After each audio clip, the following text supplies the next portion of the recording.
Hello, everyone. I'm Elena, your host for today's lesson. If you are new here, I want to let you know that we publish a brand new English learning video every single day on this channel to help you improve your English step by step with confidence and with joy. So if you haven't subscribed yet, please do that now and press the bell icon so you never miss a single lesson. Today's episode is very special, and I say that genuinely because this is the kind of lesson that I believe can completely change the way you experience English. Today, we are doing something that the best language learners in the world do every single day. We are going to practice real English listening through stories. Now, I know what some of you might be thinking. Stories? Is that really going to help my English? And my answer is absolutely yes. In fact, stories are one of the most powerful tools in all of language learning. And I will explain exactly why in just a moment. But first, let me tell you what today's lesson looks like. We have 3 complete stories for you today. The first story is for beginners, told slowly and clearly with simple vocabulary. The second story is for intermediate learners, with more detail, more natural speech patterns, and richer language. And the third story is for advanced learners, told at a more natural pace, with complex sentences, idioms, and expressive vocabulary. But here is the beautiful thing. Even if you are a beginner, I encourage you to listen to all 3 stories. And even if you are advanced, the beginner story will give you a chance to hear how simple English flows and sounds when spoken well. Every level has something to gain from every story. For each story, here is exactly what we will do together. First, I will tell you the story slowly and clearly, so you can simply listen and enjoy. Then, I will go through key vocabulary and phrases from the story and explain them. Then, we will do an active speaking section where you shadow important sentences from the story. And finally, I will give you a short reflection practice where you answer questions about the story in your own words. This format gives your brain 4 different kinds of practice in one lesson: listening, vocabulary building, speaking, and thinking, all at once, all through stories. Before we begin, make sure you are in a comfortable place. If you can, grab a notebook and pen. You may want to write down words or phrases that are new to you. And most importantly, relax. You are not being tested today. You are learning through enjoyment. And that is the most natural and effective way to improve your English. So, let's begin. Before we jump into our first story, I want to spend just a few minutes explaining why stories work so well for language learning. Because when you understand why something works, you use it better. The first reason stories are powerful is that they create context. When you learn a new word or phrase inside a story, your brain connects that word to a situation, a character, an emotion, and a sequence of events. That connection makes the word much easier to remember than if you had simply read it in a list. Research in language learning consistently shows that words learned in context are remembered 2 to 3 times more effectively than words learned in isolation. So every new word you pick up from today's stories is a word that has a much better chance of staying with you. The second reason is emotional engagement.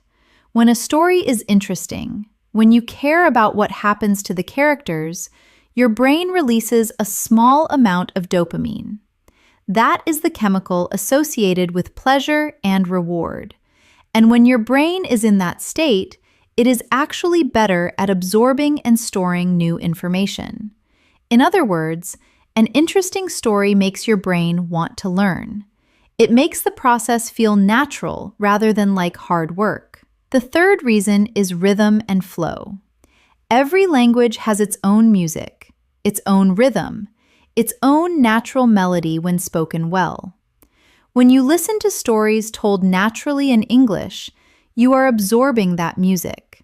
You are training your ear to recognize the sounds, the pauses, the rises and falls, the connections between words. This is called prosody, and it is one of the most important parts of sounding natural in any language. You cannot learn it from a grammar book. You can only learn it by listening and by repeating. The fourth reason is that stories feel real. Even when a story is fictional, the situations in it reflect real life, real emotions, real conversations, real challenges. And because of that, the language you learn through stories is language you can actually use. Not language that only exists in textbooks, but language that lives and breathes in the real world. So with all of that in mind, let's begin our first story. It is at the beginner level, and it is called The New Neighbor. Before I tell you the story, let me give you a few important words that you will hear. Listen to each word, say it aloud with me, and try to remember it as I tell the story. The first word is neighbor. A neighbor is a person who lives near you, in the next house or the next apartment. Your turn.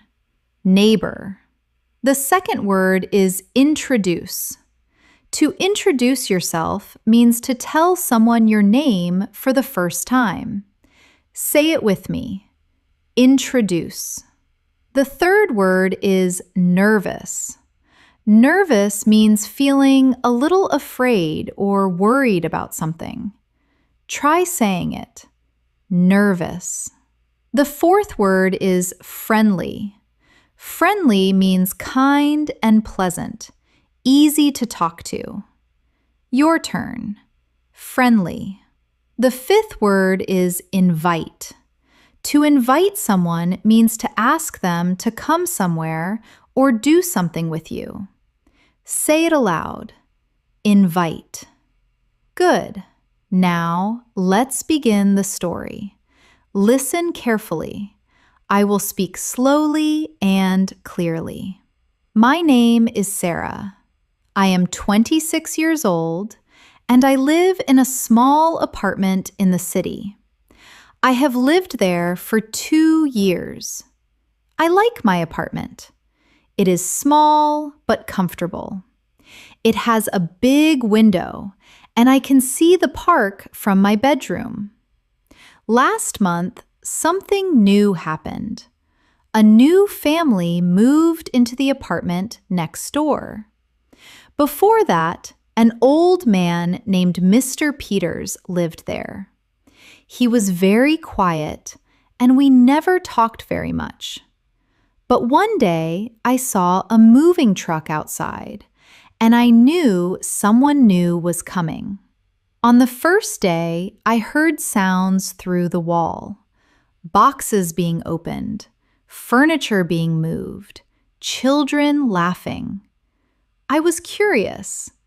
I wanted to know who my new neighbors were, but I felt a little nervous. I am not always good at talking to new people. Sometimes I don't know what to say. The next morning, I was making coffee in my kitchen when I heard a knock at my door. I walked to the door and opened it. Standing outside was a woman about my age. She had short, dark hair and a warm smile. She was holding a small plate of cookies. "Hello," she said. "My name is Maria. I just moved in next door. I wanted to come and introduce myself." I felt happy and surprised. "Oh, how wonderful," I said. "My name is Sarah. Please come in." Maria came inside. We sat at the kitchen table, and I made 2 cups of coffee. We talked for almost an hour. I learned that Maria had moved from another city. She had come here because of a new job. She had a husband named David and 2 children, a boy named Leo, who was 7, and a girl named Anna, who was 5. Maria told me that she was a little nervous about living in a new city. She didn't know anyone here yet. She wasn't sure about the neighborhood or the schools for her children. She looked a little tired, the way people look when they have just done something big and difficult. I understood that feeling. When I first moved to this city, I felt the same way. Lost, uncertain, hoping that things would be okay. "Don't worry," I said. "This is a good neighborhood. The people here are friendly, and the park just across the street is beautiful. Your children will love it." Maria smiled. It was a real smile, the kind that reaches the eyes. "Thank you," she said. "That makes me feel better." Before she left, she invited me to have dinner with her family on Saturday. I said yes immediately. I was excited. I thought, maybe this is the beginning of a good friendship. On Saturday evening, I knocked on Maria's door. David opened it. He was tall with glasses and a kind face. The 2 children ran to the door when they heard it open. Leo looked at me seriously, the way young children sometimes do with strangers. But Anna immediately grabbed my hand and said, "Come and see my room." I laughed and followed her. We had dinner together. Maria had cooked a delicious meal. We talked and laughed. The children told me about their old school and their new school. Leo said he missed his old friends. Anna said she was excited to make new ones. After dinner, we sat together in the living room and had tea. I felt comfortable, like I had known this family for years, not just a few hours. When I walked back to my apartment that night, I felt happy. Not just a small happy, but a deep and quiet happy. The kind you feel when something good has entered your life. I thought about how nervous I had been to meet my new neighbors, and I thought about how one small knock on a door, one plate of cookies, and 1 hour of honest conversation had changed everything. Sometimes all it takes is one small, brave moment, and everything that follows can be beautiful. That was our first story, The New Neighbor. Let's take a moment now to review some important vocabulary and phrases from the story. The first phrase is moved into. When someone moves into a place, they start living there. For example, a new family moved into the apartment next door. Say it with me. Moved into. Try it in a sentence. A new family moved into the apartment next door. The second phrase is introduce myself. This means to tell someone your name and who you are for the first time. For example, I wanted to come and introduce myself. Your turn. Introduce myself. Say it in a sentence. I wanted to come and introduce myself. The third phrase is, I understood that feeling. This is a beautiful empathy phrase. It means, I know exactly how that feels because I have felt it too. For example, I understood that feeling. When I first moved to this city, I felt the same way. Let's say it together. I understood that feeling. The fourth phrase is the kind that reaches the eyes. This is a description of a genuine smile. A real smile doesn't just move the mouth, it changes the whole face. The eyes become warmer and softer. For example, it was a real smile, the kind that reaches the eyes. Try saying it, the kind that reaches the eyes.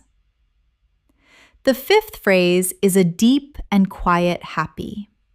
This is not standard grammar, but it is how people sometimes describe feelings in spoken English when they want to be expressive.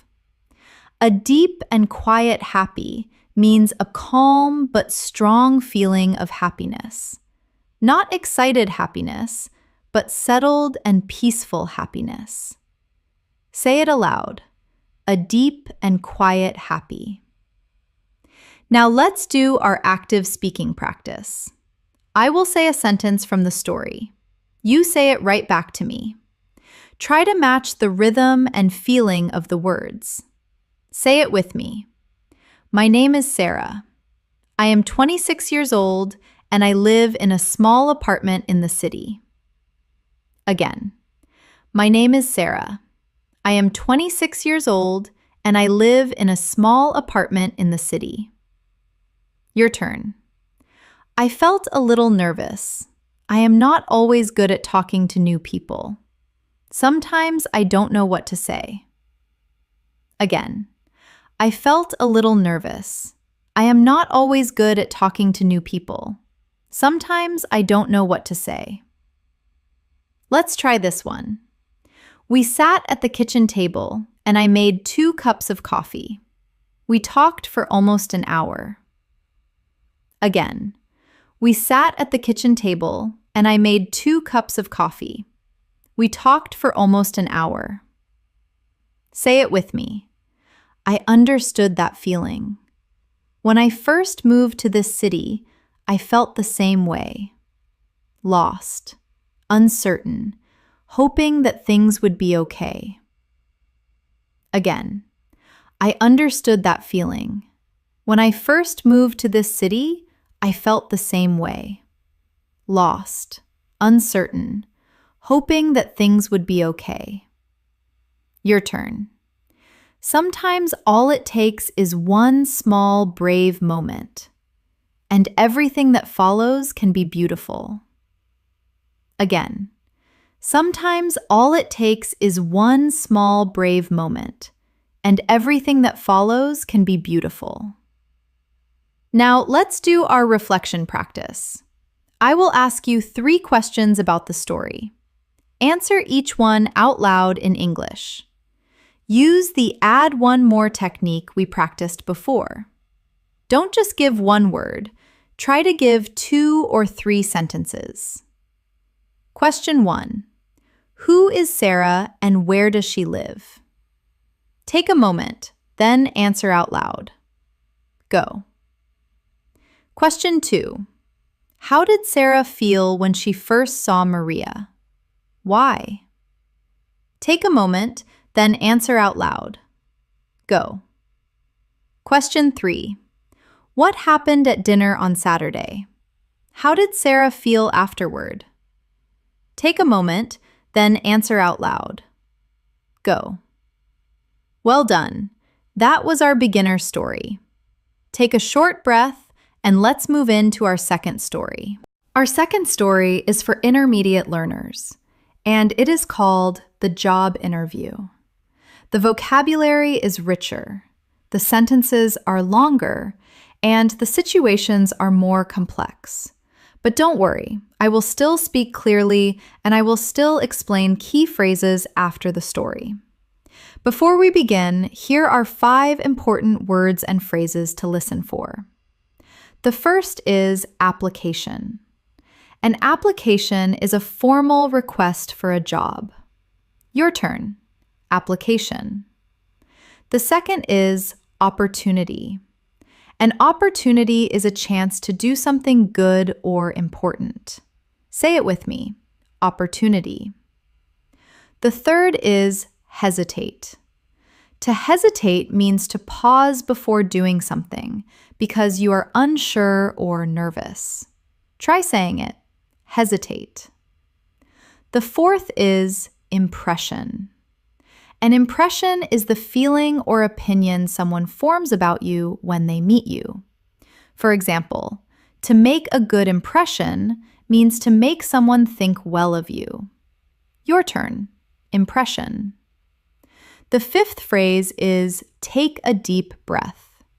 This means to breathe in slowly and deeply in order to calm yourself. Say it aloud, take a deep breath. Now, let's begin the story. James had applied for the job 3 weeks ago.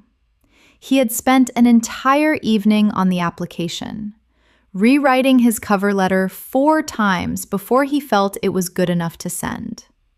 He had almost talked himself out of applying at all. The company was one of the most respected design firms in the city, and he was not sure he was ready for something like that.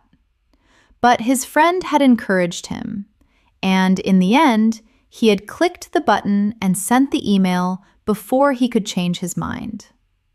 He hadn't expected to hear back, so when the reply came 2 days later, asking him to come in for an interview, he sat and stared at his computer screen for a long moment. Then he closed his laptop, went to the kitchen, made himself a cup of tea, and allowed himself to feel quietly excited. The interview was scheduled for a Thursday morning at 10 o'clock. James spent the entire week preparing.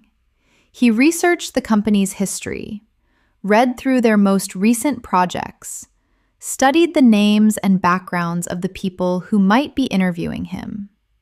He practiced answering common interview questions in front of his mirror at home, which felt deeply uncomfortable at first, but gradually became useful. He chose his clothes the night before: dark blue pants, a white shirt, his good shoes, clean, simple, professional. On Thursday morning, he woke up 40 minutes before his alarm. He lay in bed for a moment, listening to the sounds of the city outside his window. Then he got up, showered, ate a small breakfast that he barely tasted, and left his apartment 20 minutes earlier than necessary. He arrived at the building with 15 minutes to spare. It was a beautiful old building near the center of the city, with large glass doors and a reception desk made of pale wood. Everything about it felt carefully considered. James took a deep breath and walked inside. The receptionist, a young woman named Claire, smiled at him and asked his name. When he told her, she checked a list and nodded. "Of course, Mr. Hartley will be with you shortly. Please take a seat." James sat in one of the chairs near the window. He noticed a small plant on the windowsill, its leaves catching the morning light. He focused on it deliberately, using it as something steady to look at while his thoughts settled. 3 minutes later, a door opened and a man walked into the reception area. He was in his mid-40s, broad-shouldered, with the kind of calm and unhurried energy that comes from years of knowing exactly what you are doing. He extended his hand toward James. "James? I'm Richard Hartley. Thank you for coming in." James stood and shook his hand. Richard's grip was firm but not aggressive. His eyes were direct but warm. James felt something in him relax slightly. They walked through the office together. It was an open space, full of natural light and the quiet sound of people working. Drawings and mood boards covered sections of the walls. James noticed a scale model of a building on a table near the window and felt a genuine pull of excitement. This was the kind of place he had imagined working in. They sat in a small meeting room at the back of the office. Richard offered James water, he accepted. Richard opened a folder on the table, which James assumed contained his application. Then he looked up with an easy smile. So, tell me a little about yourself. Not what's on your resume. I've read that. Tell me something it doesn't say. James hesitated for just a moment. This was not a question he had specifically prepared for, but he had thought broadly enough about who he was and why he was there that he found the words came to him without too much difficulty. I think the thing my resume doesn't really capture, he said slowly, is that I am genuinely passionate about spaces, not just the way they look, but the way they make people feel. I grew up in a small house with a lot of people in it, and I was always the one rearranging the furniture, trying to make the rooms feel better, less crowded, more alive. I think that instinct is still at the core of what I do. Richard listened without interrupting. When James finished, he nodded once. That's a good answer, he said simply. And somehow, from Richard, that felt like high praise. The interview lasted 50 minutes. Richard asked James about past projects, about challenges he had faced and how he had handled them, about where he saw himself in 5 years. James answered carefully and honestly. He said, "I'm not sure," twice, when he genuinely wasn't sure, rather than filling the space with confident-sounding nonsense. He asked Richard 3 questions of his own, about the team, about the culture of the office, about what success looked like in this role. At the end, Richard walked him back to reception. They shook hands again at the door. "We'll be in touch by the end of next week," Richard said. "It was good to meet you, James." "Thank you for the opportunity," James said. "I really mean that." He walked out into the morning air. The sun had come out from behind the clouds while he was inside, and the street looked brighter than he remembered. He stood on the sidewalk for a moment, breathing slowly. He didn't know if he would get the job. He might not. There were probably other candidates who were more experienced, more polished, more everything. But he had shown up. He had answered honestly. He had asked good questions. He had been himself, as clearly and carefully as he could. And for right now, that felt like enough. He started walking toward the coffee shop on the corner. He was going to get himself a large coffee and a pastry and sit in the window for a while. He felt he had earned it. 8 days later, the email arrived. He had the job. That was our second story, the job interview. Let's go through the key vocabulary and phrases. The first phrase is talked himself out of. This means to convince yourself not to do something by thinking of reasons against it. For example, he had almost talked himself out of applying at all. Say it with me. Talked himself out of. Your turn. He almost talked himself out of applying. The second phrase is with time to spare. This means arriving earlier than needed, with extra time left over. For example, he arrived at the building with 15 minutes to spare. Let's say it together. With time to spare. The third phrase is the kind of calm and unhurried energy. This is a description of someone who moves and speaks without rushing, without anxiety. They feel settled and sure of themselves. Try saying it. Calm and unhurried energy. The fourth phrase is not what's on your resume. A resume is a document that lists your education and work experience. Richard wanted to know something personal, something the official document couldn't capture. Say it aloud. Not what's on your resume. The fifth phrase is confident-sounding nonsense. This is a very expressive way of saying things that sound impressive but mean nothing. Many people do this in interviews. Filling silence with words that seem good but are actually empty. James chose honesty instead. Your turn. Confident sounding nonsense. The sixth phrase is, he had been himself, as clearly and carefully as he could. This is one of the most important ideas in the whole story. Being yourself in a stressful situation takes courage and skill. Say it with me. He had been himself, as clearly and carefully as he could. Now let's do our active speaking practice for story 2. Say it with me. He had spent an entire evening on the application, rewriting his cover letter 4 times before he felt it was good enough to send. Again, he had spent an entire evening on the application, rewriting his cover letter 4 times before he felt it was good enough to send. Your turn. He focused on it deliberately, using it as something steady to look at while his thoughts settled. Again, he focused on it deliberately, using it as something steady to look at while his thoughts settled. Let's try this one. I am genuinely passionate about spaces, not just the way they look, but the way they make people feel.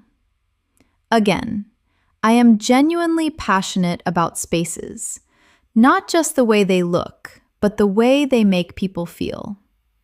Say it with me. He said, I'm not sure twice, when he genuinely wasn't sure, rather than filling the space with confident-sounding nonsense. Again, he said, I'm not sure twice, when he genuinely wasn't sure, rather than filling the space with confident-sounding nonsense. Your turn. He had shown up. He had answered honestly. He had asked good questions. He had been himself, as clearly and carefully as he could. Again, he had shown up. He had answered honestly. He had asked good questions. He had been himself, as clearly and carefully as he could. Let's say it together. And for right now, that felt like enough. Again. And for right now, that felt like enough. Now let's do our reflection practice for story 2. Question 1. Why was James nervous about applying for this job? What did he do to prepare? Take a moment, then answer out loud. Go. Question 2. What question did Richard ask that James hadn't prepared for? How did James answer it? Take a moment, then answer out loud. Go. Question 3. How did James feel when he left the interview? What did he think about his own performance? Take a moment, then answer out loud. Go. Bonus question. Think about a time in your own life when you had to do something that made you nervous. What did you do? How did it feel? Speak for 1 minute. Take your time and speak now. Go. Excellent work. Take a breath. We are about to move into our third and final main story, and it is the most advanced one. So take a moment to prepare yourself, and let's continue. Our third story is for advanced learners, and it is called The Last Garden. It is told at a more natural pace with complex vocabulary, longer sentences, figurative language, and deeper emotional themes. I will still speak clearly, but I will challenge you more than in the previous 2 stories. Before we begin, here are 6 words and phrases to listen for. The first is tend. In this story, to tend means to look after something carefully over time, like tending a garden. Say it with me. Tend. The second is reluctant. Reluctant means not wanting to do something, doing it unwillingly. Your turn. Reluctant. The third is inherit. To inherit something means to receive it from someone who has died. Try saying it. inherit. The fourth is overgrown. Overgrown means covered with plants or weeds that have grown wild and out of control. Let's say it together. Overgrown. The fifth phrase is make peace with. To make peace with something means to accept it, even if it is painful or difficult. Say it aloud. Make peace with. The sixth is legacy. A legacy is something left behind by a person after they die, something that continues to exist or have meaning. Your turn. Legacy. Now, let's begin. When Eleanor died in October, she left her house to her daughter Nora. Not the money in her account, which was small. Not the furniture, most of which was old and worn in the way that things become when they have been used deeply and honestly over many years. What she left Nora, more than anything else, was the garden. Nora had not been back to the house in almost 3 years. The last time she had visited, she and her mother had argued about something that felt enormous at the time and now felt impossible to fully remember. The way arguments sometimes are, large in the moment, strange and shapeless afterward. She had driven home that evening, telling herself she would call in a few days. She had not called for 2 weeks. By the time she did, the distance between them had set like concrete, and neither of them had quite known how to break it properly. They had been in contact, emails, the occasional phone call at Christmas, but the closeness they had once had, the easy, comfortable closeness of people who share a language that is entirely their own, had not fully returned. And then Eleanor had gotten sick, and then she had gotten sicker, and then she was gone. Nora drove to the house on a gray Saturday in November. She had been putting it off for weeks, finding reasons not to go. A busy week at work, a cold she hadn't quite shaken. The honest truth was that she was reluctant in the way that people are reluctant to do things that will make something irrevocably real. Because as long as she didn't go to the house, some small part of her could still hold on to the idea that she might arrive one day and find her mother in the kitchen, putting the kettle on, turning to smile at the sound of the door. She parked outside and sat in the car for a few minutes before she went in. The house looked smaller than she remembered. Houses always seem to shrink a little when the people who filled them are gone. She let herself in with the key the attorney had given her. The hallway smelled of her mother. Not perfume exactly, but the particular combination of things that had always meant Eleanor. Lavender, old books, something warm and faintly sweet that Nora had never been able to name, but had always recognized instantly. She moved through the rooms slowly. The living room, the kitchen, the small study where her mother had kept her papers and her plants on the windowsill. Everything was as Eleanor had left it, which made it feel both inhabited and unbearably empty at the same time. She had been avoiding the garden. She knew that. Eventually, she unlocked the back door and stepped outside. She stopped. The garden was extraordinary.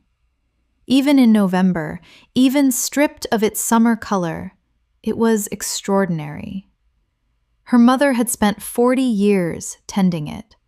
40 years of planting and pruning and learning from failure and trying again. There were paths of old stone that wound between raised beds and climbing frames. There were trees that had been shaped slowly by decades of careful attention. There was a bench in the corner, slightly worn, positioned to catch the last light of the afternoon. And everywhere, even now, there was a sense of intention, of design, of love made visible and patient and permanent. Nora stood in the middle of the garden and felt something shift inside her. Not dramatically, not like a wave crashing, more like a door opening slowly in a room she had forgotten existed. She had known her mother tended the garden. Of course she had. She had grown up watching her out here on weekend mornings, cup of tea in hand, moving between the beds with a quiet, focused energy that Nora had sometimes found puzzling as a child. What was so interesting about plants? What was the point of spending so many hours on something that just kept growing and needing attention and growing again? But standing here now, she began to understand something she had not understood before. The garden was not just a garden. It was a record. A 40-year conversation between a woman and the living world. Every tree was a decision. Every path was a solution to a problem.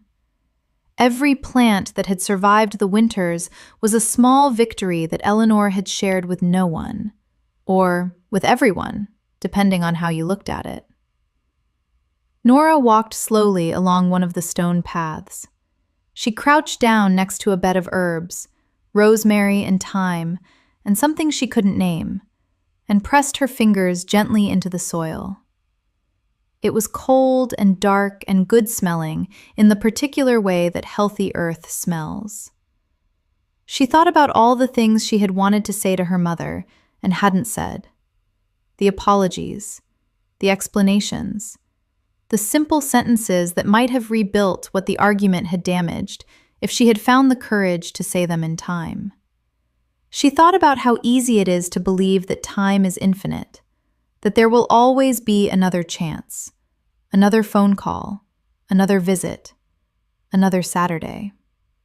She sat down on the bench in the corner, the one position to catch the late afternoon light. From here, she could see the whole garden. She could see how everything had been arranged to work together, how each part complemented the others, how the whole thing, even in its winter quiet, had a kind of wholeness to it, a completeness. She did not cry.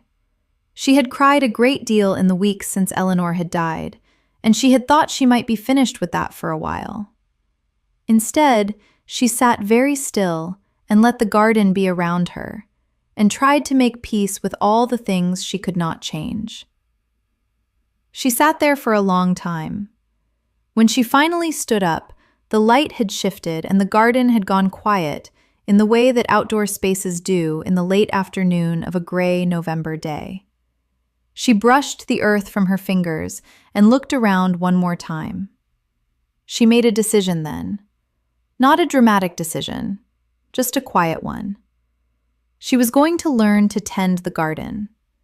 Not because it was practical, not because she had any particular interest in plants or soil or the slow, patient work of growing things, but because her mother had built something extraordinary here over 40 years, and Nora was not going to let it disappear. Not because of neglect, not because of busy weeks and reasonable excuses and the small, lazy cowardices that accumulate into large regrets. She was going to learn what her mother had known. She was going to ask the garden the questions she should have asked Eleanor. And she was going to listen to the answers. It was not the conversation she had hoped to have, but it was the one that was available to her. And sometimes, that is enough to begin with. She locked the back door behind her and walked back through the house. At the front door, she paused and looked back at the hallway, at the lavender smell and the warm, faint sweetness that she still couldn't name. "I'm sorry," she said quietly, to no one, to everyone, to the house. Then she opened the door and walked out into the November gray. She already knew she would be back next weekend, and the one after that. Some inheritances are not about money or furniture. Some inheritances are about learning, at last, how to pay attention. That was our third story, The Last Garden. Let's go through the key vocabulary and phrases. The first phrase is set like concrete. This means to become fixed and hard, impossible to change easily. Like concrete that starts as liquid and then hardens. For example, The distance between them had set like concrete. Say it with me. Set like concrete.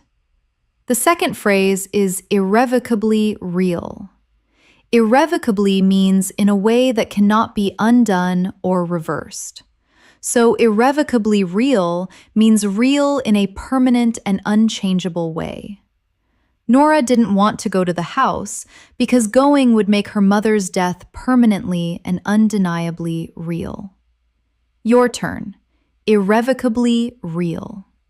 The third phrase is love made visible and patient and permanent.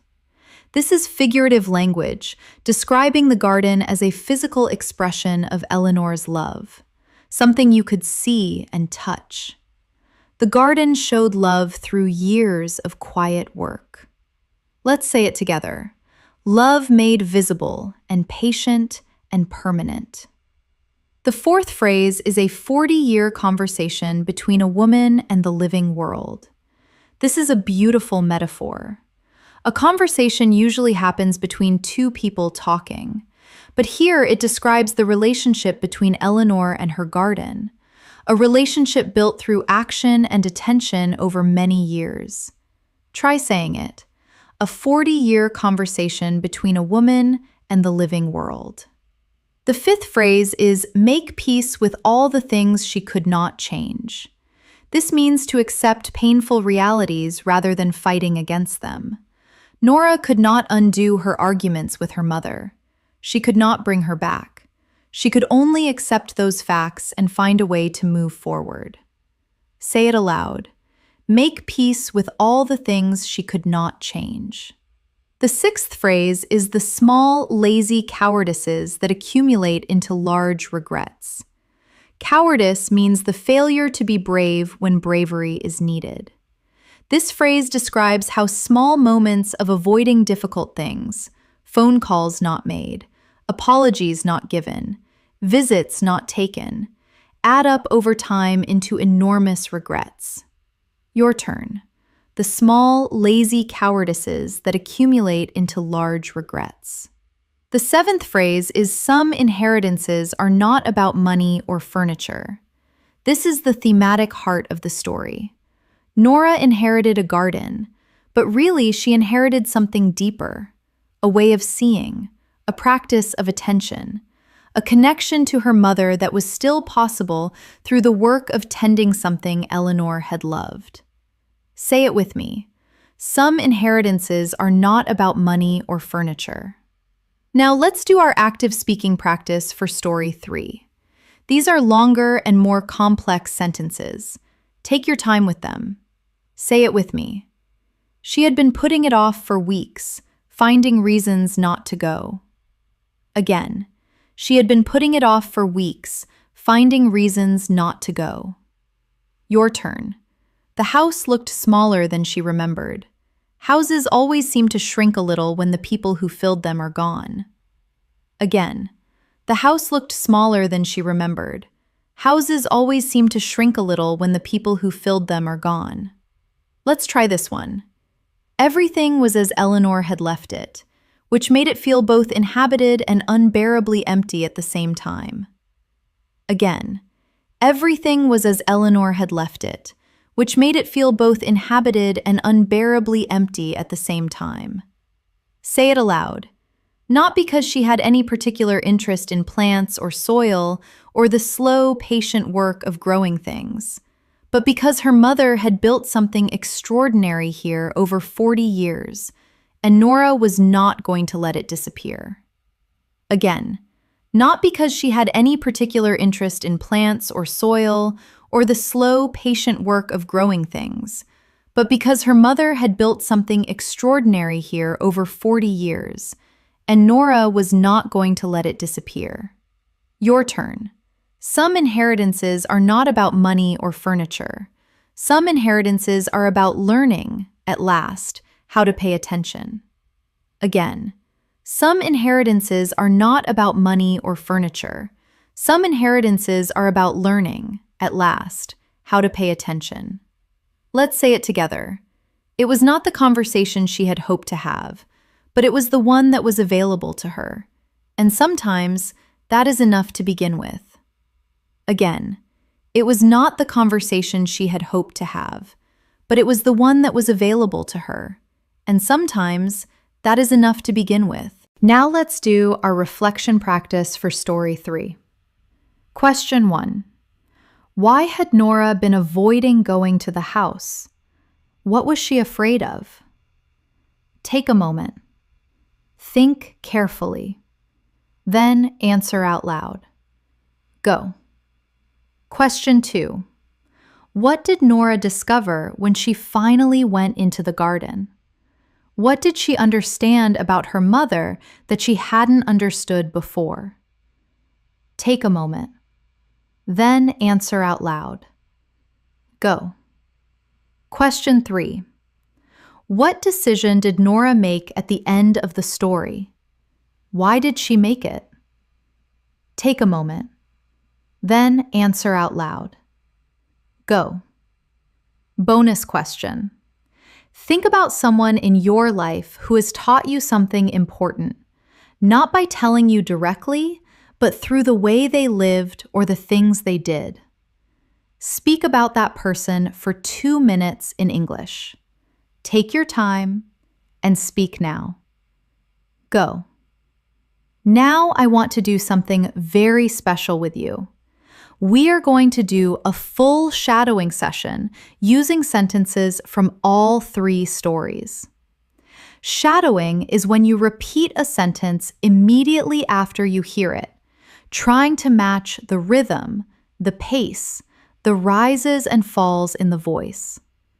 This is one of the most powerful techniques in all of language learning, and it works best when you do it out loud, not in your head. So please, speak with me. I will say each sentence once slowly, then once at a more natural pace. Your job is to repeat both times. Sentence 1 from story 1. Slowly. Sometimes all it takes is one small, brave moment, and everything that follows can be beautiful. Natural pace. Sometimes all it takes is one small, brave moment, and everything that follows can be beautiful. Your turn. Say it now. Go. Sentence 2 from story 1. Slowly. I felt comfortable, like I had known this family for years, not just a few hours. Natural pace. I felt comfortable, like I had known this family for years, not just a few hours. Your turn. Go. Sentence 3 from story 2. Slowly. He had shown up. He had answered honestly. He had asked good questions. He had been himself, as clearly and carefully as he could. Natural pace. He had shown up. He had answered honestly. He had asked good questions. He had been himself, as clearly and carefully as he could. Your turn. Go. Sentence 4 from story 2. Slowly. I am genuinely passionate about spaces, not just the way they look, but the way they make people feel. Natural pace. I am genuinely passionate about spaces, not just the way they look, but the way they make people feel. Your turn. Go. Sentence 5 from story 3. Slowly. The garden was not just a garden. It was a record, a 40-year conversation between a woman and the living world. Natural pace. The garden was not just a garden. It was a record, a 40-year conversation between a woman and the living world. Your turn. Go. Sentence 6 from story 3. Slowly. She was going to learn what her mother had known. She was going to ask the garden the questions she should have asked Eleanor. And she was going to listen to the answers. Natural pace. She was going to learn what her mother had known. She was going to ask the garden the questions she should have asked Eleanor. And she was going to listen to the answers. Your turn. Go. Sentence 7 from Story 3. Slowly. It was not the conversation she had hoped to have, but it was the one that was available to her. And sometimes, that is enough to begin with. Natural pace. It was not the conversation she had hoped to have, but it was the one that was available to her. And sometimes, that is enough to begin with. Your turn. Go. Sentence 8. A beautiful line from Story 1. Slowly. Not just a small happy, but a deep and quiet happy. Natural pace. Not just a small happy, but a deep and quiet happy. Your turn. Go. Sentence 9 from Story 2. Slowly. He said, "I'm not sure" twice, when he genuinely wasn't sure, rather than filling the space with confident-sounding nonsense. Natural pace.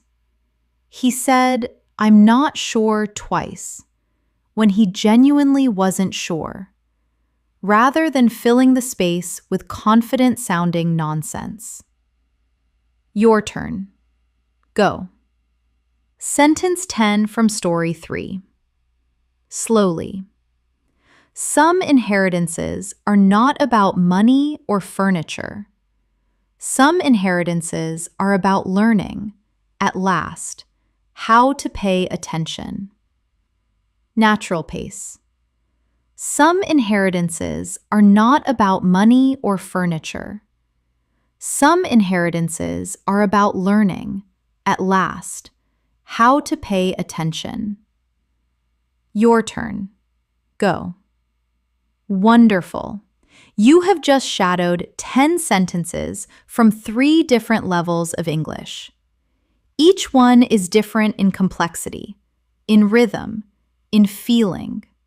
And by saying them out loud, by letting them live in your mouth and your voice, you are absorbing the music of English in a way that no grammar exercise can teach you. Now let's do a quick review of the most important vocabulary from all 3 stories today. I will say each word or phrase, give you a short definition, and then use it in a sentence. Repeat each one after me. Word 1. Neighbor. A person who lives near you. For example, my new neighbor knocked on my door this morning. Say it with me. My new neighbor knocked on my door this morning. Word 2. Introduce yourself. To tell someone your name for the first time. For example, she came to introduce herself and we immediately felt comfortable. Your turn. She came to introduce herself and we immediately felt comfortable. Word 3. Application. A formal request for a job or a place. For example, he spent all evening working on his application. Let's say it together. He spent all evening working on his application. Word 4. Hesitate. To pause before doing something because of doubt or nervousness. For example, she hesitated for a moment before opening the door. Try saying it. She hesitated for a moment before opening the door. Word 5. Impression. The feeling or idea someone forms about you. For example, he wanted to make a good impression at the interview. Say it aloud. He wanted to make a good impression at the interview. Word 6. Reluctant. Not wanting to do something. For example, she was reluctant to go back to the house. Your turn. She was reluctant to go back to the house. Word 7. Inherit. To receive something from someone who has died. For example, she inherited the house and the garden from her mother. Say it with me. She inherited the house and the garden from her mother. Word 8. Overgrown. Covered with wild plants that have not been looked after. For example, the garden was overgrown after years of neglect. Let's say it together. The garden was overgrown after years of neglect. Word 9. Legacy. Something meaningful left behind after a person dies. For example, the garden was her mother's greatest legacy. Try saying it. The garden was her mother's greatest legacy. Word 10. Make peace with. To accept something difficult or painful. For example, she needed to make peace with the things she could not change. Your turn. She needed to make peace with the things she could not change. Word 11. Accumulate. To build up slowly over time. For example, small regrets can accumulate into something very large if you are not careful. Say it aloud. Small regrets can accumulate into something very large if you are not careful. Word 12. Irrevocably. In a way that cannot be undone or reversed. For example, that moment changed things irrevocably. Say it with me. That moment changed things irrevocably. These 12 words and phrases are all high-value additions to your English vocabulary. They are the kind of words that appear in books, films, conversations, and professional settings. The more you use them, the more naturally they will come to you. Now it is your turn to tell a story. Because listening to stories is only half of the practice. The other half is telling them yourself. I am going to give you 3 story prompts, one for each level. Choose the one that feels right for you. Or if you are feeling ambitious, try all 3. Each one should last at least 2 minutes when you speak it out loud. Don't write it first. Just think for 30 seconds and then speak. Let the words come as they come. Story prompt 1 for beginners. Tell the story of a time you met someone new. Where were you? Who was the person? What did you talk about? How did you feel? What happened after that first meeting? Take 30 seconds to think, then speak for at least 2 minutes. Go now. Story prompt 2 for intermediate learners. Tell the story of a time you had to do something difficult or scary.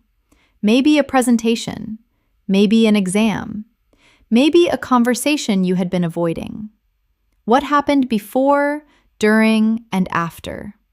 What did you feel? What did you learn? Take 30 seconds to think, then speak for at least 2 minutes. Go now. Story prompt 3 for advanced learners. Tell the story of someone you have lost or grown distant from, and something they left behind that still matters to you. It could be a person, a place, a memory, an object, or a way of seeing the world. Speak with honesty and detail. Take 30 seconds to think, then speak for at least 3 minutes. Go now. These prompts are not just language exercises. They are invitations to use English to say something real, something true. And when you do that, when you use a foreign language to express your actual thoughts and feelings and memories, that is when it stops being a foreign language. That is when it starts becoming part of you. We are coming toward the end of today's main lesson. But before we close, I want to give you a simple and realistic plan for using stories as part of your daily English practice. Because one lesson is a beginning. What happens after the lesson is everything. Here is a 7-day listening and storytelling plan you can start right now. Day 1. Listen to story 1 again. This time, pause after each paragraph and summarize what you just heard in your own words, out loud. Don't read along, just listen, then speak. Day 2. Listen to story 2 again. Choose 3 sentences that you found beautiful or interesting. Write them down. Say them out loud 10 times each until they feel completely natural in your mouth. Day 3. Listen to story 3 again. After listening, close your eyes and try to retell the whole story from memory. You don't need to remember every word, just the shape of it, the beginning, the middle, and the end. Day 4. Tell a story from your own life using the when, what, how structure. When did it happen? What happened? How did it make you feel? Record yourself for 3 minutes. Listen back. Notice where you paused. Notice where your language was strong. Day 5. Choose any English story, book, podcast, or film that you enjoy. Listen for 20 minutes. Write down 5 new words or phrases you heard. Look them up if you need to. Then, use each one in a sentence of your own. Day 6. Shadow a section from one of today's 3 stories for 10 minutes. Repeat each sentence immediately after you hear it. Try to match the rhythm and feeling exactly. Push yourself until it feels natural. Day 7. Tell someone a story in English. A friend, a family member, a study partner, or even yourself in a recording. Tell them something real that happened to you this week. Use detail. Use feeling. Use the vocabulary you've been learning. And enjoy the telling of it. If you follow this plan for 1 week, you will feel a difference. And if you follow it for 1 month, the difference will be remarkable. Before we close today's lesson completely, I want to explain why I am giving you a bonus story today. The first 3 stories were designed to take you through levels: beginner, intermediate, advanced. But this 4th story is different. It is designed for all levels together. The language is clear and accessible, but the ideas are rich and layered. It is the kind of story that a beginner can enjoy and follow, while an advanced learner will find depth in the details. I have also designed this story specifically around vocabulary. As I tell it, I will pause at certain moments to explain a key word in context. This is called embedded vocabulary learning, and research shows it is one of the most effective ways to truly internalize new words, because you learn them exactly when they become relevant. Before we begin, there are just 3 words to know. The first is browse. To browse means to look through things slowly and casually, without looking for anything specific. You might browse a bookshop, or browse the internet, or browse a menu. Say it with me. Browse. The second is peculiar. Peculiar means unusual or strange, but often in an interesting way rather than a frightening way. Your turn. Peculiar. The third is profound. Profound means very deep, very serious, very meaningful. A profound thought is one that makes you think carefully and feel something important. Try saying it. Profound. Now, let's begin the bonus story. The Old Bookshop. There is a bookshop on a narrow street in the old part of the city that most people walk past without noticing. It has a small green door that is slightly too low, so you have to dip your head when you enter. And inside, it smells the way all good bookshops smell, of paper and dust and the particular quiet that collects in places where people have been thinking for a long time. The shop belongs to a man named Thomas. Thomas is 63 years old, has white hair that he never quite manages to comb properly, and wears the same brown cardigan almost every day. He has owned the shop for 31 years. Before that, he was a teacher. Before that, he was a student who spent too much time in bookshops and not enough time in lectures. He considers this to have been excellent preparation for his life. On a Tuesday afternoon in February, a young woman came into the shop. Her name was Priya, and she was 22 years old. She had just finished her first week at a new job in the city, a job she had worked very hard to get and which she was not yet sure she was good at, and she had walked into the bookshop almost by accident. She had been walking, not looking where she was going particularly, lost in thought, and the green door had appeared in front of her, and something about it had made her stop. She went inside. She began to browse. This is the first vocabulary word I want you to notice. To browse means to look through things without looking for anything specific. Priya was not looking for a particular book. She was just moving between the shelves slowly, reading the titles, pulling things out occasionally to look at the cover or read the first page. This kind of browsing is one of the great pleasures available to human beings, and it costs nothing except time.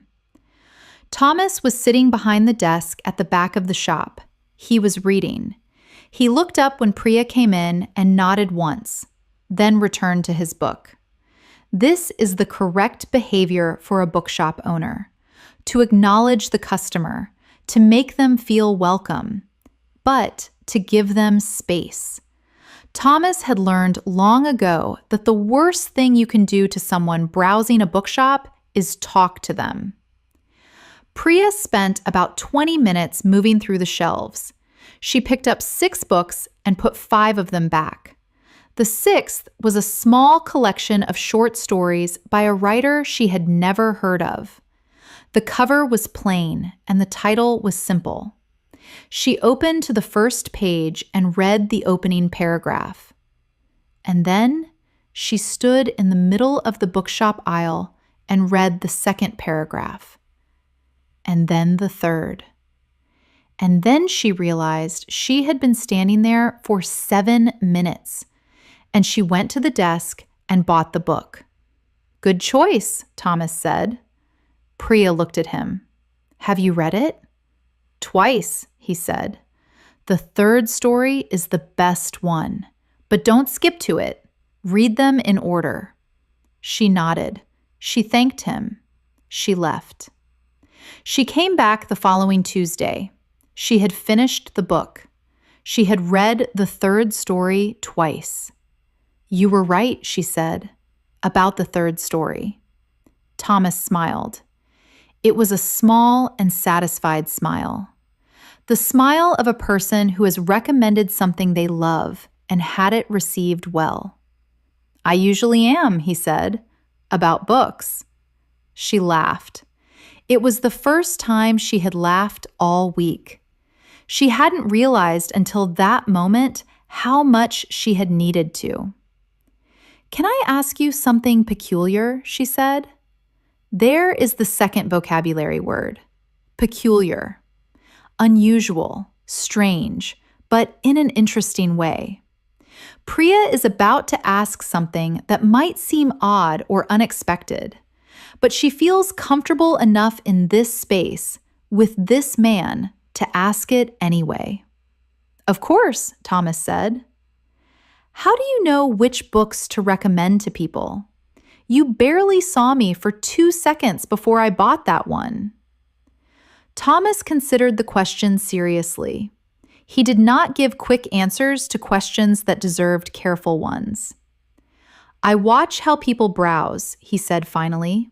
"You moved slowly. You weren't looking at the popular shelf. You picked up things that weren't recent. You read the first page of everything you considered buying. That tells me something about what you were looking for." "What am I looking for?" Priya asked. He looked at her for a moment.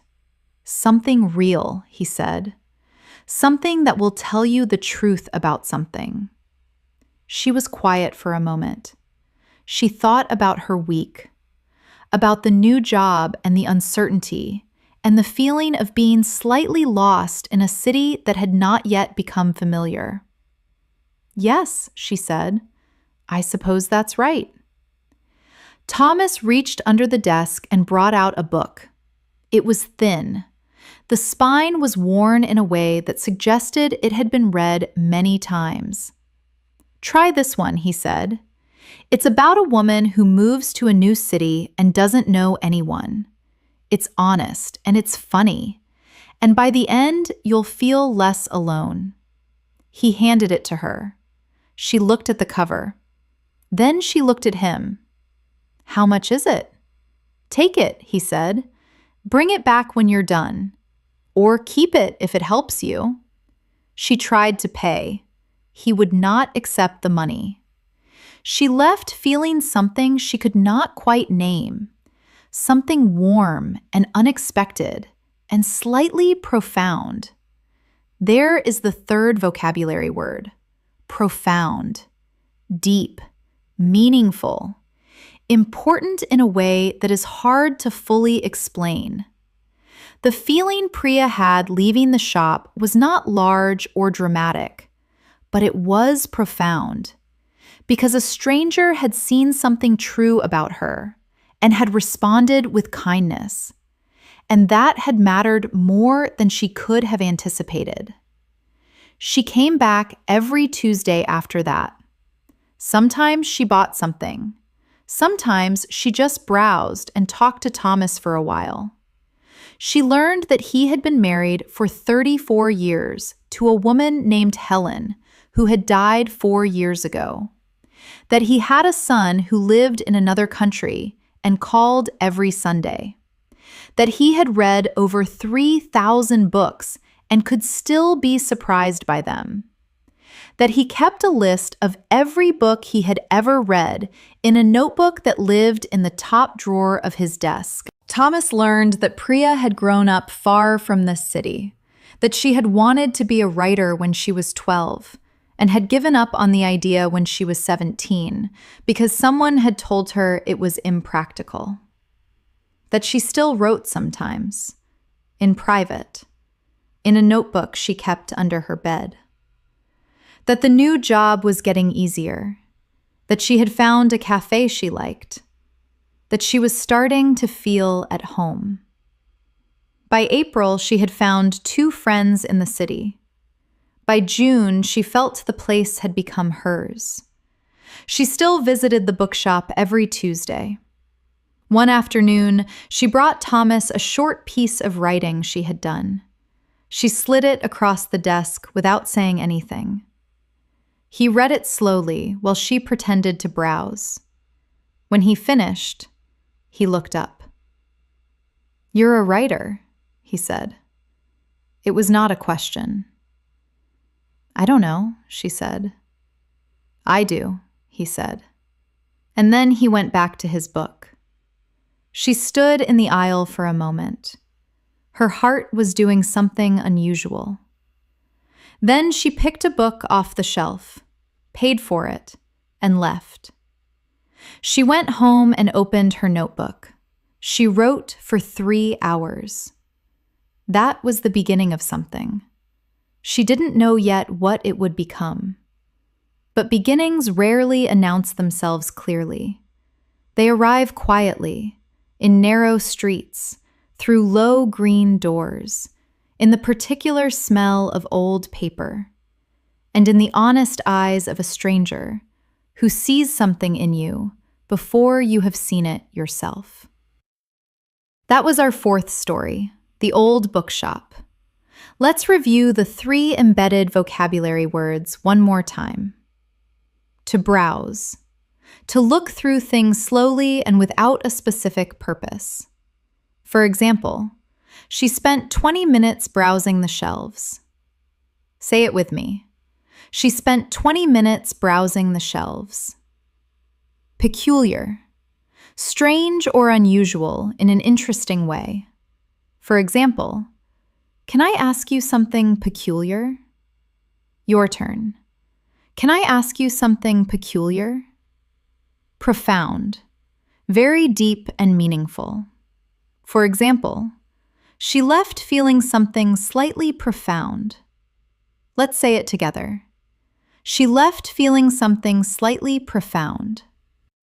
Now let's do our shadowing practice for story 4. Say it with me.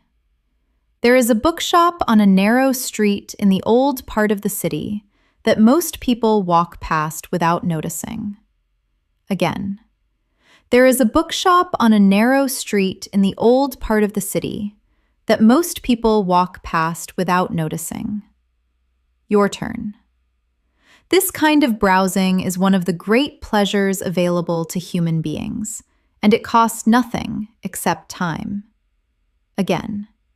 This kind of browsing is one of the great pleasures available to human beings, and it costs nothing except time. Let's try this one. Something real. Something that will tell you the truth about something. Again. Something real. Something that will tell you the truth about something. Say it aloud. A stranger had seen something true about her and had responded with kindness, and that had mattered more than she could have anticipated. Again. A stranger had seen something true about her and had responded with kindness, and that had mattered more than she could have anticipated. Your turn. Beginnings rarely announce themselves clearly. They arrive quietly, in narrow streets, through low green doors, in the particular smell of old paper, and in the honest eyes of a stranger who sees something in you before you have seen it yourself. Again. Beginnings rarely announce themselves clearly.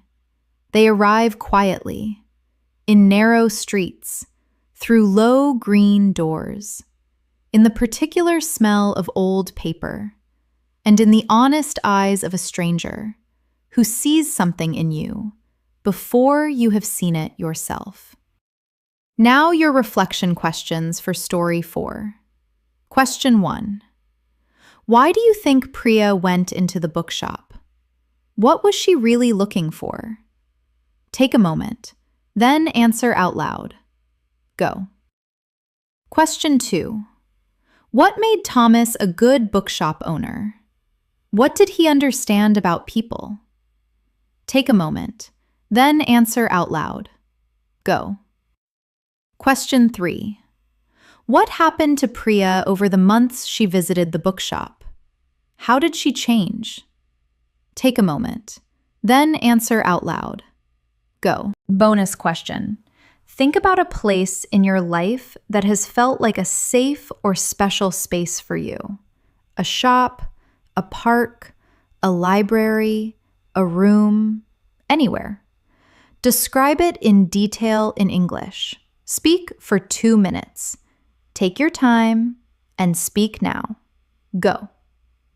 I want to take a few minutes to reflect on what these 4 stories have taught us. Not just about vocabulary and grammar, but about English itself. The first story, The New Neighbor, taught us how to describe people, places, and feelings simply and clearly. It showed us how everyday moments can be described beautifully with common words. It reminded us that the most important conversations sometimes happen over a cup of coffee between 2 strangers who are both a little nervous. The second story, The Job Interview, taught us how to describe preparation, nervousness, and professional situations. It showed us the difference between trying to sound impressive and simply being honest. It reminded us that saying, I'm not sure, when you are not sure, is always more powerful than pretending. The third story, The Last Garden, taught us some of the most expressive and literary English in today's lesson. It showed us how feelings of grief, regret, and love can be described in language that is honest and beautiful at the same time. It reminded us that some of the most important conversations we have in life are not with other people, but with the things they have left behind. The fourth story, The Old Bookshop, taught us how a simple friendship between two very different people can change a life. It showed us how being seen and understood by another person is one of the most powerful forces in human experience. And it reminded us that beginnings, real beginnings, often look like accidents. These are not just language lessons. They are life lessons. And I believe that is what the best English learning should feel like. Not a list of words to memorize, but a world to enter. A world full of people and places and feelings and ideas that expand your understanding of what it means to be human. Every story you listen to in English makes you a better English listener. Every story you tell makes you a better English speaker. And every story you understand a little more deeply makes you a richer and more connected version of yourself. That is what language learning is really for. Not for passing tests, not for impressing people, but for connection, for understanding, for being able to reach across all the distances that separate human beings and say, I hear you, I see you, I understand. And you are doing that in English every day, and that is extraordinary. Before you truly finish today's lesson, I have one more gift for you, an extended shadowing and speaking drill section. This section is pure practice. No new stories, no explanations, just sentences, rhythms, and your voice. This is the section where fluency lives, not in understanding, but in doing. So please, speak out loud with me for every single sentence. Don't listen passively. Open your mouth. Use your voice. Let English live in your body, not just in your mind. Let's go. Drill 1. Say it with me slowly. I live in a small apartment in the city. I have lived there for 2 years. I like it because it is quiet and the light is good in the mornings. Now faster. I live in a small apartment in the city. I have lived there for 2 years. I like it because it is quiet and the light is good in the mornings. Your turn. Say it now. Go. Drill 2. Try saying this slowly. I felt nervous about meeting new people, but when she smiled, I felt something relax inside me. Now faster. I felt nervous about meeting new people, but when she smiled, I felt something relax inside me. Your turn. Say it now. Go. Drill 3. Say it aloud slowly. He had applied for the job 3 weeks ago. He had almost talked himself out of applying at all. Now faster. He had applied for the job 3 weeks ago. He had almost talked himself out of applying at all. Your turn. Say it now. Go. Drill 4. Let's say it together slowly. I am genuinely passionate about this. Not just the way it looks, but the way it makes me feel. Now faster. I am genuinely passionate about this. Not just the way it looks, but the way it makes me feel. Your turn. Say it now. Go. Drill 5. Say it with me slowly. She had not been back for almost 3 years. The last time she had visited, they had argued. Now faster. She had not been back for almost 3 years. The last time she had visited, they had argued. Your turn. Say it now. Go. Drill 6. Try saying this slowly. Everything was as she had left it, which made it feel both inhabited and unbearably empty at the same time. Now faster. Everything was as she had left it, which made it feel both inhabited and unbearably empty at the same time. Your turn. Say it now. Go. Drill 7. Say it aloud slowly. She needed to make peace with all the things she could not change. Now faster. She needed to make peace with all the things she could not change. Your turn. Say it now. Go. Drill 8. Let's say it together slowly. Some inheritances are not about money or furniture. Some inheritances are about learning how to pay attention. Now faster. Some inheritances are not about money or furniture. Some inheritances are about learning how to pay attention. Your turn. Say it now. Go. Drill 9. Say it with me slowly. She began to browse, to look through things slowly, without looking for anything specific. Now faster. She began to browse, to look through things slowly, without looking for anything specific. Your turn. Say it now. Go. Drill 10. Try saying this slowly. A stranger had seen something true about her and had responded with kindness, and that had mattered more than she could have anticipated. Now faster. A stranger had seen something true about her and had responded with kindness, and that had mattered more than she could have anticipated. Your turn. Say it now. Go. Drill 11. Say it aloud slowly. Beginnings rarely announce themselves clearly. They arrive quietly, and in the honest eyes of a stranger who sees something in you before you have seen it yourself. Now faster. Beginnings rarely announce themselves clearly. They arrive quietly, and in the honest eyes of a stranger who sees something in you before you have seen it yourself. Your turn. Say it now. Go. Drill 12. This is your final drill, and I want you to say it with feeling. Say it with me slowly. Every story you listen to in English makes you a better listener. Every story you tell makes you a better speaker.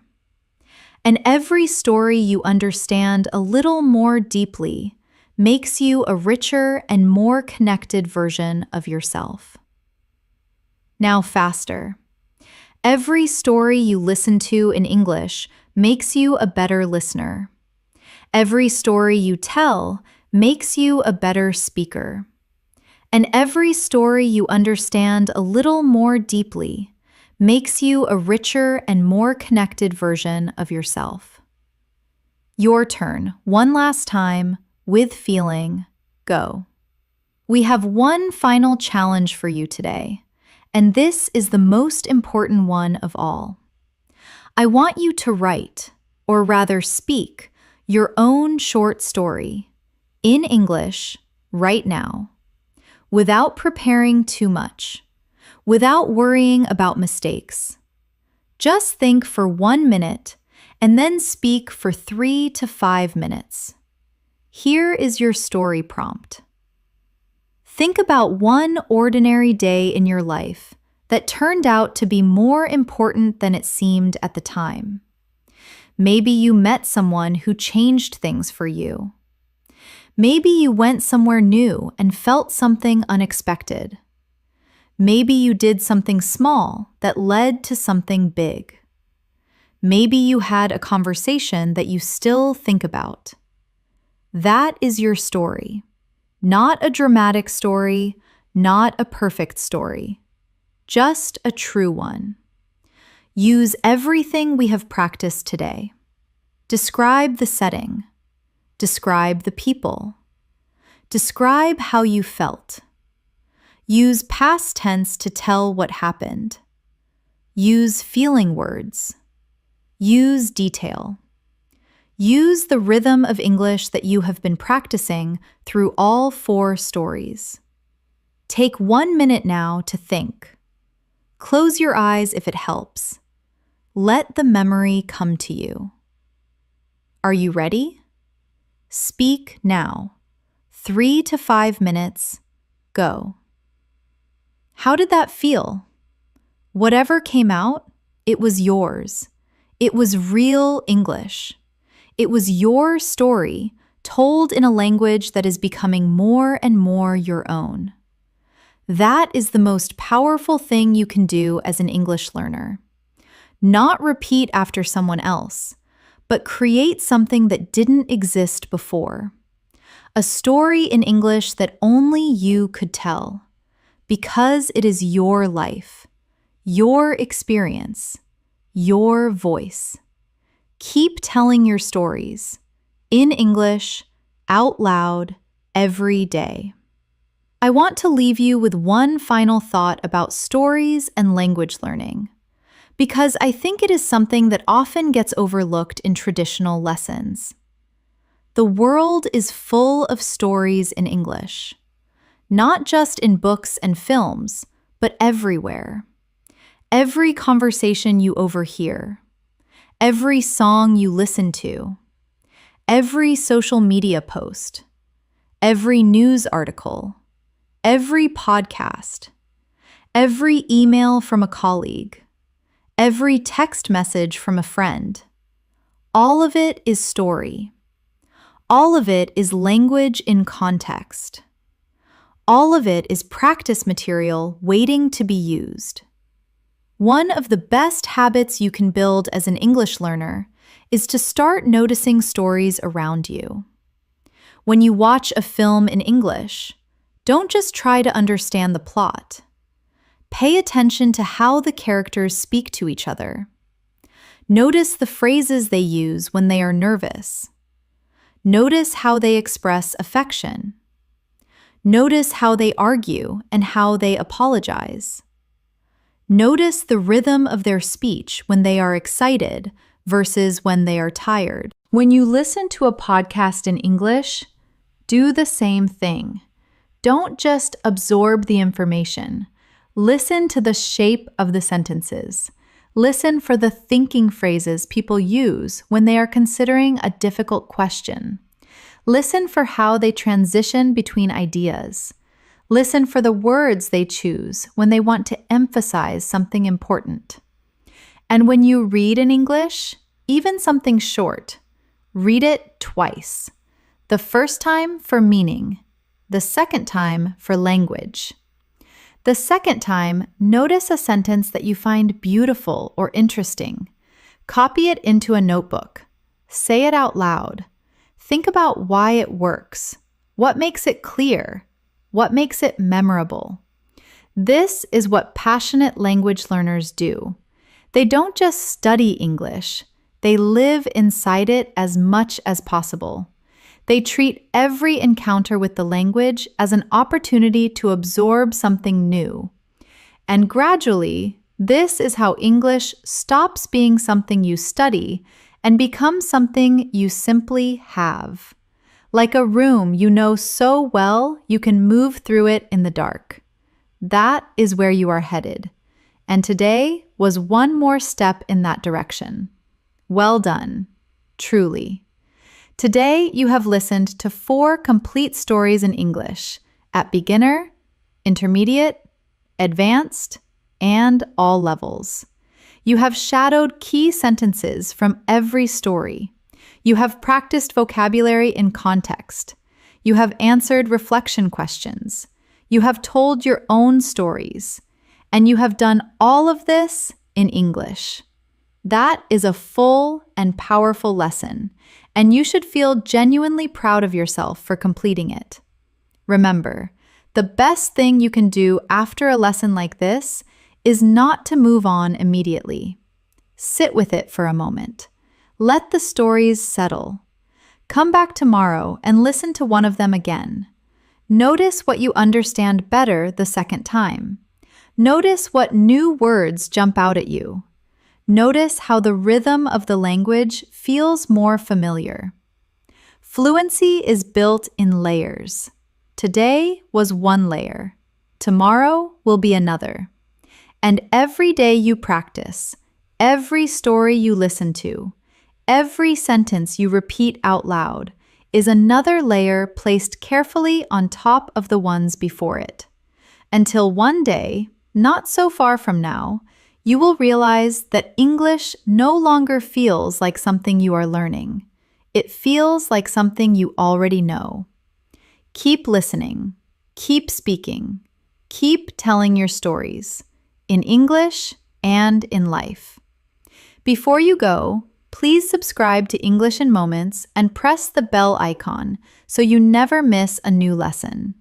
We upload a brand new English practice video every single day because we believe that every single day is an opportunity to grow a little more.